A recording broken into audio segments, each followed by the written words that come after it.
Big day very good morning రెండు తెలుగు రాష్ట్రాల్లో కూడా జస్ట్ ఇప్పుడే పోలింగ్ స్టార్ట్ అయింది. ముందు మాక్ పోలింగ్ నిర్వహించిన తర్వాత ఓటర్లను లోపలికి అలౌ చేస్తున్నటువంటి సందర్భం కనబడుతోంది. ఇటు పల్నాడు జిల్లా మాచర్లలో టెన్షన్ వాతావరణం నెలకొంది. అయితే కొంతవరకు కూడా ఎన్నికలను సజావుగా ఈ పోలింగ్ జరిగే విధంగా పగడ్బందీ ఏర్పాట్లు చేశారు.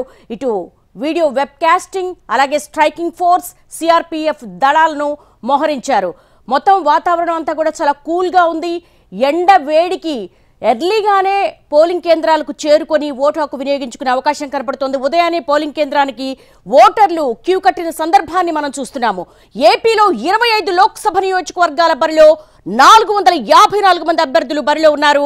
మొత్తం కొద్దిసేపటి క్రితమే పోలింగ్ స్టార్ట్ అయింది. అత్యల్పంగా రాజమండ్రి లోక్సభ బరిలో 12 మంది అభ్యర్థులు పోటీ చేస్తున్నటువంటి సందర్భం కనబడుతోంది.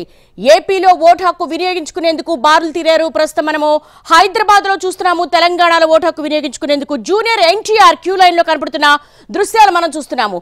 ఏపీలో పలు చోట్ల పోలింగ్ ప్రారంభమైంది. అలాగే తెలంగాణ వ్యాప్తంగా కూడా మనం చూస్తున్నాం. జూనియర్ ఎన్టీఆర్ దంపతులు అలాగే జూనియర్ ఎన్టీఆర్ మాతృమూర్తి కూడా అక్కడ క్యూ లైన్ లో నించినటువంటి సందర్భం కనబడుతుంది. తెలుగు రాష్ట్రాల్లో పోలింగ్ ప్రారంభమైంది.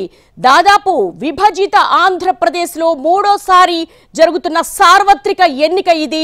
మొత్తంగా చూసుకుంటే గనక ఆంధ్రుడు కొంతవరకు కూడా ఈ ఓటు హక్కు మీద చైతన్యం పొందాడు. ఇటు హైదరాబాద్ వ్యాప్తంగా ఉన్నటువంటి సెటిలర్స్ కూడా చాలా మంది ఆంధ్రప్రదేశ్కు చేరుకున్నారు. ఇక తెలంగాణ వ్యాప్తంగా చూసుకుంటే 17 లోక్సభ నియోజకవర్గాలకు సంబంధించి కూడా ఇక్కడ పోలింగ్ జరుగుతూ ఉంది. ప్రస్తుతం పోలింగ్ కేంద్రం వద్ద జూనియర్ ఎన్టీఆర్ ఎన్టీవీ ఎక్స్క్లూజివ్ లో చూస్తున్నాం. జూనియర్ ఎన్టీఆర్ దంపతులు అలాగే ఆయన తల్లి మొత్తం కూడా అక్కడ కనపడుతూ ఉన్నారు. క్యూ లైన్ లో వేచి ఉన్నారు. ఏపీలో 175 అసెంబ్లీ నియోజకవర్గాల్లో దాదాపు పోలింగ్ స్టార్ట్ అయిపోయింది. ఇక్కడ మనం చూస్తున్న దృశ్యాలు తెలంగాణకు సంబంధించి పోలింగ్ కేంద్రంలో జూబ్లీ హిల్స్ లో ఉన్నటువంటి పోలింగ్ కేంద్రం వద్ద ఓటు హక్కు వినియోగించుకునేందుకు జూనియర్ ఎన్టీఆర్ దంపతులు వెళ్తున్నటువంటి దృశ్యాలు మనం చూస్తూ